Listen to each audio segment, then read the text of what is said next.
నమస్కారం ఏవికే న్యూస్ కి స్వాగతం. హెడ్లైన్ చూద్దాం.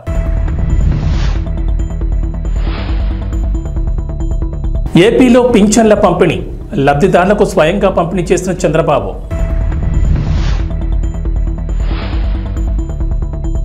పార్టీ మారడంపై వివరణ ఇచ్చిన జగిత్యాల ఎమ్మెల్యే డాక్టర్ సంజయ్ కుమార్.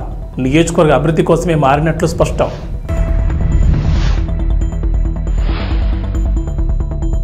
కల్కి కలెక్షన్ల ప్రభంజనం 4 రోజుల్లోనే 500 కోట్ల వసూళ్లు.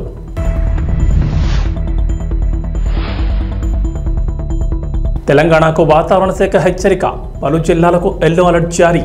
ఆంధ్రప్రదేశ్ వ్యాప్తంగా పింఛన్ల పంపిణీ ప్రారంభమైంది. ముఖ్యమంత్రి నారా చంద్రబాబు నాయుడు స్వయంగా పింఛన్ల పంపిణీ కార్యక్రమంలో పాల్గొన్నారు. ఎన్టీఆర్ భరోసా సామాజిక భద్రత పింఛన్ల పంపిణీలో భాగంగా గుంటూరు జిల్లా పెనమాకలోని ఎస్టీ కాలనీలో జరిగిన కార్యక్రమంలో పాల్గొన్నారు.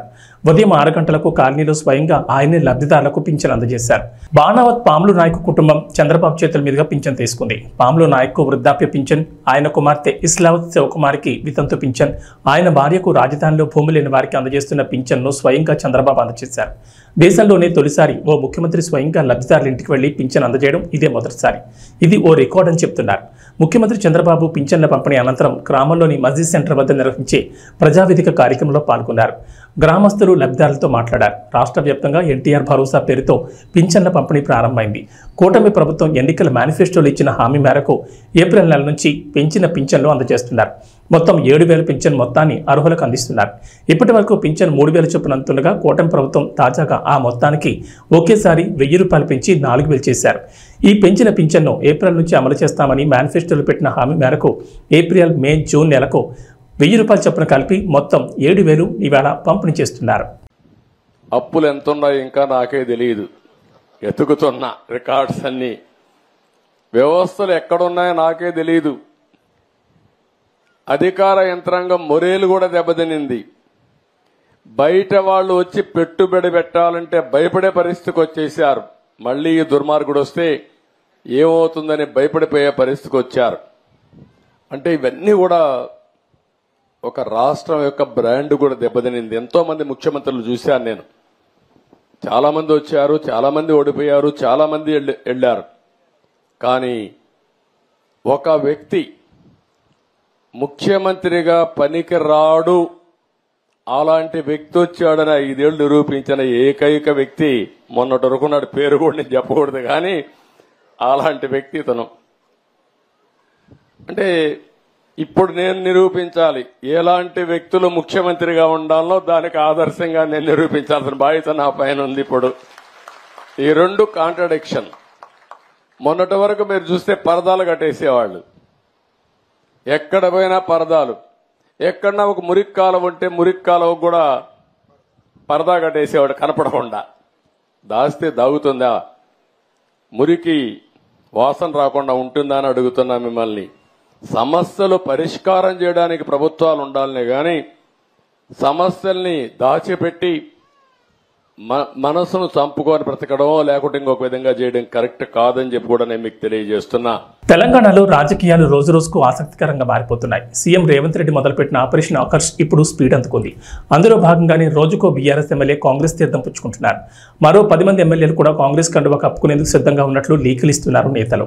ఈ క్రమంలోనే ఇటీవల బీఆర్ఎస్ పార్టీకి రాజీనామా చేసి హస్తంగూటికి చేరుకున్న జగిత్యాల ఎమ్మెల్యే డాక్టర్ సంజయ్ కుమార్ తన పార్టీ మార్పు గురించి మరోసారి స్పందించారు. కాంగ్రెస్ లో చేరిన తర్వాత మొదటిసారి స్పందించిన సంజయ్ కుమార్ నియోజకవర్గ అభివృద్ధి కోసమే అధికార పార్టీలో చేరారని వివరించారు. ఈసారి అసలు విషయం బయటపెట్టారు. పార్టీ మార్పు అనంతరం తొలిసారిగా కార్యకర్తలతో సంజయ్ కుమార్ టెలికాన్ఫరెన్స్ నిర్వహించారు. ఈ సందర్భంగా మాట్లాడిన సంజయ్ టీపీసీసీ అధ్యక్షుడు సీఎం రేవంత్ రెడ్డి ఆదేశాలతోనే తాను కాంగ్రెస్ పార్టీలో చేరారని కుండబద్దలు కొట్టేశారు. దీంతో తనతో పాటు కార్యకర్తలు నడవాలని కోరారు. గతంలో కాంగ్రెస్ పార్టీలో గెలిచిన ఎమ్మెల్యేలు అప్పటి అధికార పార్టీ అయిన బీఆర్ఎస్లో చేరి తమ తమ ప్రాంతాలను అభివృద్ధి చేసుకున్నారని, అదే తరహాలో తాను కూడా కాంగ్రెస్ పార్టీలో చేరారని స్పష్టం చేశారు. తాను ఏ పార్టీలో ఉన్నా జగిత్యాల నియోజకవర్గ అభివృద్ధి కృషి చేస్తానని సంజయ్ కుమార్ స్పష్టం చేశారు. ఆంధ్రప్రదేశ్లో పింఛన్ల పంపిణీ కొనసాగుతోంది. సోమవారం ఉదయం 6 గంటల నుంచి రాష్ట్ర వ్యాప్తంగా గ్రామ, వార్డు సచివాలయాల ఉద్యోగులు పింఛన్లను ఇంటింటికి తీసుకెళ్లి అందజేస్తున్నారు. రాష్ట్ర వ్యాప్తంగా మొత్తం 65.18 లక్షల మందికి 4,408 కోట్ల నిధుల్ని ప్రభుత్వం విడుదల చేసింది. ముఖ్యమంత్రి చంద్రబాబు స్వయంగా పింఛన్ల పంపిణీ కార్యక్రమంలో పాల్గొన్నారు. గుంటూరు జిల్లా తాడేపల్లి మండలం పెనుమాకలో ఓ కుటుంబంలో 3కి పింఛన్ అందజేశారు. అయితే ఏపీలో పింఛన్లు తీసుకునే వారికి ఓ అనుమానం మొదలైంది. ఒక నెల పింఛన్ తీసుకోకపోయినా రద్దు చేస్తారంటూ సోషల్ మీడియాలో ప్రచారం జరుగుతోంది. సోషల్ మీడియాలో ఓ వీడియో వైరల్ అవుతోంది. దీంతో తెలుగుదేశం పార్టీ స్పందించింది. వైఎస్ఆర్సీపీ సోషల్ మీడియాలో తప్పుడు ప్రచారం చేస్తోందని ఆగ్రహం వ్యక్తం చేసింది. పేదలకు ఒకేసారి 7,000 పెన్షన్ ఇస్తుంటే జగన్ రెడ్డి ఓర్వలేక తన ప్యాలెస్ బుద్ధి బయటపెట్టుకున్నాడు. చంద్రబాబు స్పష్టంగా 3 నెలల పెన్షన్ తీసుకోకపోయినా అన్నీ కలిపి ఒకేసారి ఇస్తామని చెప్తున్నా ఫేక్ ప్రచారం చేస్తున్నారు. తన హయాంలో పేదలను పీక్కు తింటూ ఒక నెల పెన్షన్ తీసుకోకపోయినా రద్దు చేస్తామంటూ వేసిన డప్పుని నేడు మళ్లీ చూపిస్తూ ప్రజలను తప్పుదోవ పట్టిస్తున్నాడంటూ టీడీపీ ట్వీట్ చేసింది. ఈ నెల 1వ తేదీ 2వ తేదీ పెన్షన్ తీసుకునే వాళ్ళు తీసుకోవాలంటే లేకపోతే వెనక్కి పోతుంటాయో. ఆయన సామాన్య గిరిజన రైతు కుటుంబం నుంచి వచ్చిన వ్యక్తి. జనసేన పార్టీలో సామాన్య కార్యకర్తగా చేరారు. ఆస్తులు లేవు, రేకుల షెడ్లో నివాసం ఉంటున్నారు. 2019 ఎన్నికల్లో సామాన్య కార్యకర్తకు ఎమ్మెల్యేగా అవకాశం కల్పించారు అధినేత పవన్ కళ్యాణ్. ఆ ఎన్నికల్లో ఓటమి తప్పలేదు. మళ్లీ 2024లో పొత్తుల్లో భాగంగా ఎమ్మెల్యే టికెట్ రూపంలో అదృష్టం తలుపు తట్టింది. ఎన్నికల్లో పోటీ చేసి వైఎస్ఆర్సీపీ అభ్యర్థిపై ఘన విజయం సాధించి అసెంబ్లీలో అడుగుపెట్టారు. ఎమ్మెల్యేగా గెలిచిన సొంత కారు కూడా లేని పరిస్థితి. ఎంత కాదన్నా నియోజకవర్గానికి చెందిన ప్రజాప్రతినిధి. ఎక్కడికి వెళ్లాలన్నా కారు ఖచ్చితంగా అవసరమే. కానీ కారు కొనగలిగే ఆర్థిక స్తోమత లేదు. ఆయన పరిస్థితిని అర్థం చేసుకున్న జన సైనికులు చేయి కలిపారు. ఎమ్మెల్యేలకు తమ తరపున కారును బహుమతిగా అందజేశారు. ఏలూరు జిల్లా పోలవరం నియోజకవర్గ ఎమ్మెల్యే చిర్రి బాలరాజు చిన్నకారు గిరిజన రైతు కుటుంబానికి చెందిన వ్యక్తి. నియోజకవర్గానికి చెందిన సీనియర్ నేత కరాటం రాంబాబు స్ఫూర్తితో రాజకీయాల్లోకి వచ్చారు. 2019లో జనసేన తరపున ఎమ్మెల్యే అభ్యర్థిగా పోటీ చేసి ఓడిపోయారు. అయినా సరే నియోజకవర్గంలో రెట్టింపు ఉత్సాహంతో ప్రజా సమస్యలపై పోరాటాలు చేశారు. 2024 ఎన్నికల్లో పవన్ కళ్యాణ్ ఎమ్మెల్యే టికెట్ ఇచ్చారు. సీనియర్ నేత కరాటం రాంబాబు, జన సైనికులు, కూటమి నేతలు కష్టపడి ఆయన్ను ఎమ్మెల్యేగా గెలిపించుకున్నారు. ఏపీలో నూతన ప్రభుత్వం ఏర్పడ్డాక తొలిసారి పింఛన్ల పంపిణీ రాష్ట్ర వ్యాప్తంగా కొనసాగుతోంది. ఈ మేరకు నారా చంద్రబాబు నాయుడు సోమవారం ఉదయం ఎన్టీఆర్ భరోసా సామాజిక పింఛన్ల పథకాన్ని ప్రారంభించారు. మంగళగిరి నియోజకవర్గంలోని పెనుమాకలో లబ్ధిదారుల ఇంటికి వెళ్లి స్వయంగా తన చేతుల మీదుగా పింఛన్ అందజేశారు. అనంతరం పెనుమాకలో పింఛన్దారులతో ఏర్పాటు చేసిన సమావేశంలో సీఎం చంద్రబాబు, మంత్రి లోకేష్ మధ్య ఆసక్తికరమైన సరదా సంభాషణ జరిగింది. వేదికపై మంత్రి నారా లోకేష్ మాట్లాడుతూ, సార్ మీరు ముఖ్యమంత్రి అయ్యాక సంక్షేమ పథకాల అమల్లో తొలి అడుగు వేశారు. మంగళగిరి నియోజకవర్గంలోని మా పెనుమా గ్రామానికి మీరు రావడం చాలా సంతోషంగా ఉంది. గత 5 ఏళ్లు పరదాల ముఖ్యమంత్రిని చూసాం, ఇప్పుడు ప్రజల ముఖ్యమంత్రిని చూస్తున్నాం. అయితే అధికారులు సెట్ కావడానికి ఇంకా టైం పడుతుందేమో సార్. ఇంకా పరదాలు కడుతున్నారు సార్, బతిమలాడి అన్ని తీసివేసినా కడుతున్నారని అన్నారు. లోకేష్ వ్యాఖ్యలకు సీఎం చంద్రబాబు చిరునవ్వుతో స్పందించారు. లేదు, అధికారులు మారిపోయారు. ఇంకొకసారి పరదాలు కడితే కట్టిన వాడిని సస్పెండ్ చేయడం తప్ప వేరే మార్గం ఉండదు. ఇలాంటివి నేను వినదలుచుకోలేదు. ఎవరైనా సరే పాత రోజులు మర్చిపోయి కొత్త రోజులు జ్ఞాపకం తెచ్చుకుని ముందుకు సాగిపోవాల్సిందిగా అందరినీ కోరుతున్నాను. ఎక్కడా ఇలాంటివి జరగకూడదు. ఎవరైనా ఫిర్యాదు చేస్తే పనిష్మెంట్ తప్పదని చంద్రబాబు నవ్వుతూ అన్నారు. అధికారులు ఇంకా టైం పడుతుంది అనుకుంటా సార్ సెట్ అయ్యేదానికి. లేదు, సెట్ అయ్యారు. ఇంకా పరదాలు కడుతున్నారు సార్. పరదాలు ఎక్కడ వాళ్ళు బతిమలాడి అన్ని తీపిస్తారు కాదు. పరదాలు కడితే ఇంకొకసారి ఎక్కడన్నా చూస్తే కట్టిన వాళ్ళని సస్పెండ్ చేయడం తప్ప వేరే మార్గం ఉండదు. కాబట్టి ఇంక నేను వినదలుచుకోలేదు. ఎవరైనా సరే సింపుల్ గా పాత రోజులు మర్చిపోయి కొత్త రోజులు జ్ఞాపకం చేసుకుని ముందుకు పోవాల్సిందిగా అందరినీ కోరుతున్నా. ఎక్కడా జరగకూడదు. ఎవరైనా కంప్లైంట్ చేస్తే మాత్రం పనిష్మెంట్ తప్పదు. మీకు బీ క్లియర్. అంటే 5 సంవత్సరాలు అలవాటు కదా సార్, కొంచెం టైం పడుతుంది సార్. మీకు కూడా అందరికి అలవాటు కావాలి, వాళ్ళకే కాదు. కొత్త శకానికి, కొత్త కల్చర్ కి అందరూ అలవాటు కావాల్సిందే. ఇంకా టైం ఉండదు. ఏది కూడా రివర్స్ గేర్ నుంచి రివర్స్ పోయే బండి పాజిటివ్ గా నడిపిస్తున్నాం. ఇంకా స్పీడ్ పెంచడం తప్ప ఎనిక్కిపోయే సమస్య ఎవరికి ఉండకూడదు. ఆలోచన రాకూడదు. లేకపోతే ఒక షార్ట్ ట్రీట్మెంట్ ఇస్తే అందరూ సెట్ అయిపోతారు, ఇన్క్లూడింగ్ ఎవరైనా సరే. నేను సిద్ధంగా ఉన్న షార్ట్ ట్రీట్మెంట్ ఇవ్వడానికి. పాపం ఇంకా కొంచెం ఇది ఉంది కాబట్టి స్లోగా పోతున్నా. ఇప్పుడు స్పీడ్ పెంచాలి ఇంకా, అంతే. నేను అందుకే చెప్పా 95 ముఖ్యమంత్రిని చూస్తారని. 4.0 95 అది గుర్తుపెట్టుకోవాలి. 95లో ఒకసారి మీరు చరిత్ర గుర్తుపెట్టుకోవాలి. అప్పుడు నువ్వు కూడా కుర్రాడివి, నీకు కూడా ఐడియా లేదు. అప్పుడు నా చరిత్ర గుర్తుపెట్టుకుంటే, హైదరాబాద్ లో బయలుదేరుతున్నానంటే రాష్ట్రం మొత్తం రెడ్ అలర్ట్ ఉండేది. అంత భయంకరంగా చేయను కానీ తప్పు చేస్తే మాత్రం ఎవరిని వదిలిపెట్టను.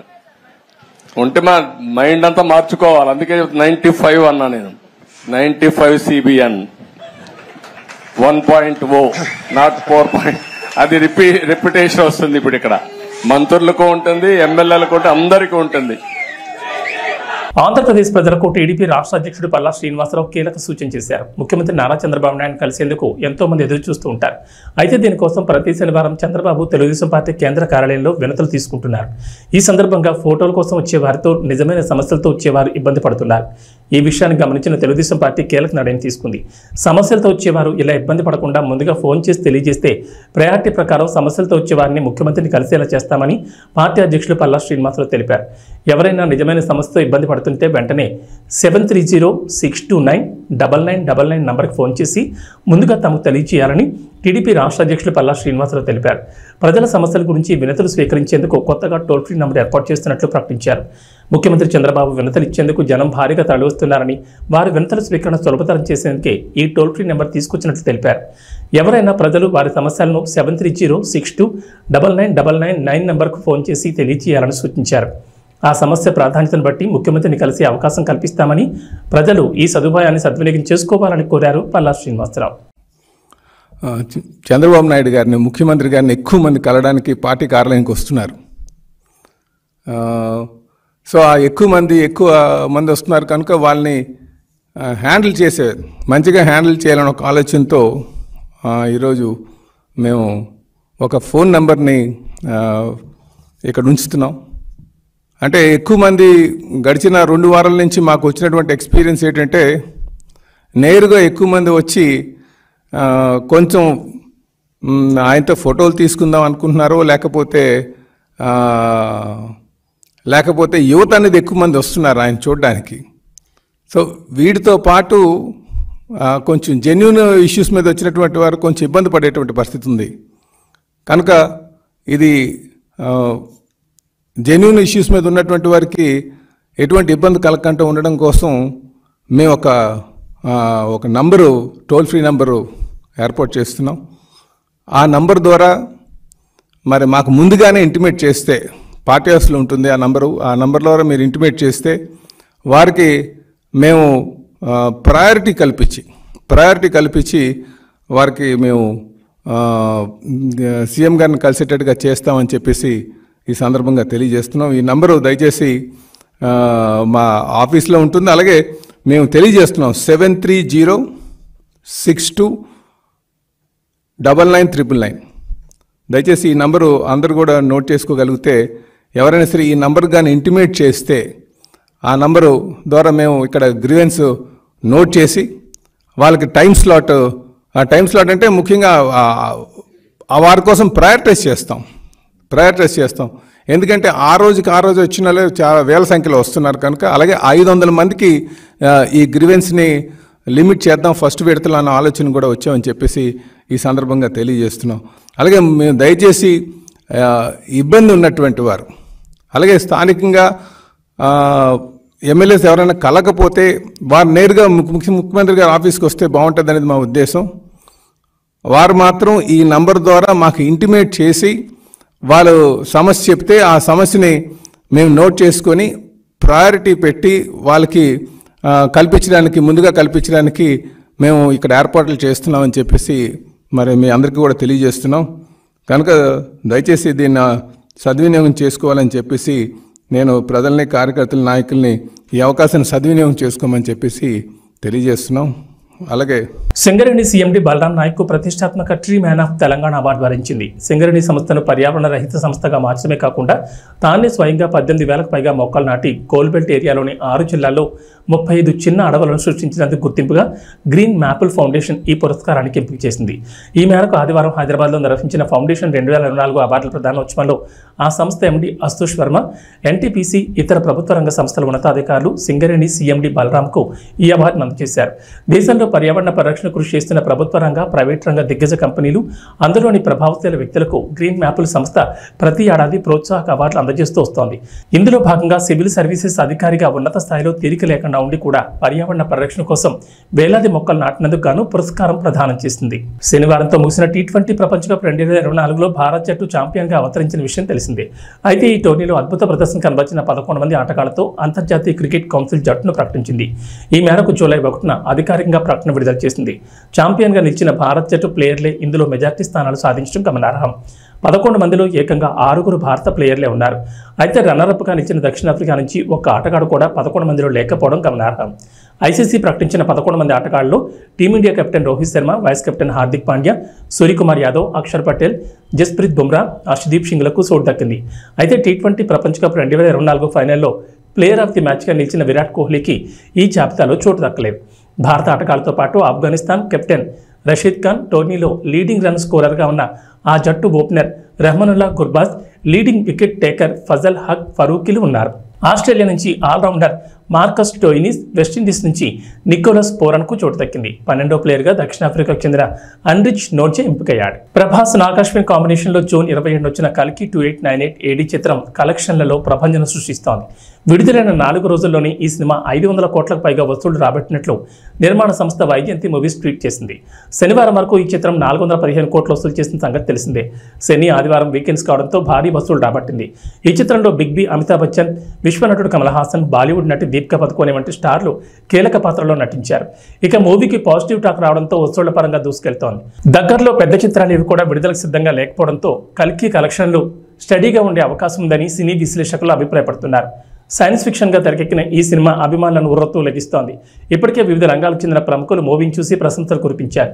భారత సినిమా స్థాయిని పెంచే చిత్రాన్ని దర్శకుడు నాగాశ్విన్ అందించాడంటూ పొగడ్తలతో ముంచెత్తారు. తెలంగాణలో వర్షాలు కొనసాగుతున్నాయి. బంగాళాఖాతంలో అల్పపీడనం కొనసాగుతోంది. ఇటు ఉత్తర ఒడిశా, పశ్చిమ బెంగాల్ తీరాలకు ఆనుకుని ఉపరితల ఆవర్తనం నైరుతి దిశగా కొనసాగుతోంది. ఈ అల్పపీడనం ఉపరితల ఆవర్తనం ప్రభావంతో వర్షాలు కురుస్తాయని అంచనా వేస్తోంది వాతావరణ శాఖ. కొన్ని జిల్లాల్లో భారీ వర్షాలు కురిసే అవకాశం ఉందని తెలిపింది. రాష్ట్రంలో మరో 3 రోజులు బలమైన ఈదురుగాలులు, ఓ మోస్తరు వర్షాలు కురుస్తాయని వాతావరణ శాఖ తెలిపింది. ఇవాళ నల్గొండ, సూర్యాపేట, ఖమ్మం, భద్రాద్రి కొత్తగూడెం, పెద్దపల్లి, జగిత్యాల, మహబూబాబాద్, కరీంనగర్, భూపాలపల్లి, ములుగు, ఆదిలాబాద్, కొమరం భీం, ఆసిఫాబాద్, నిర్మల్, మంచిర్యాల జిల్లాలకు వాతావరణ శాఖ ఎల్లో అలర్ట్ జారీ చేసింది. రాష్ట్రంలో అత్యధికంగా వికారాబాద్ జిల్లా తాండూరులో 5.1 సెంటీమీటర్లు, నిజామాబాద్ జిల్లా పోతంగల్లో 4.8 సెంటీమీటర్లు, నిర్మల్ జిల్లా లోకేశ్వరం మండలం అబ్దుల్లాపూర్లో 4.8, బాసర 4.3, నిజామాబాద్ జిల్లా బోధన్ మండలం కల్దుర్తిలో 3.9 సెంటీమీటర్ల వర్షపాతం నమోదైంది. ఆదివారం జోగులాంబ, గద్వాల, వనపర్తి, వికారాబాద్, భద్రాద్రి కొత్తగూడెం, హైదరాబాద్, రంగారెడ్డి జిల్లాల్లోనూ పలు ప్రాంతాల్లో వర్షాలు పడ్డాయి. ఇవి బులెటిన్ విశేషాలు. నమస్కారం.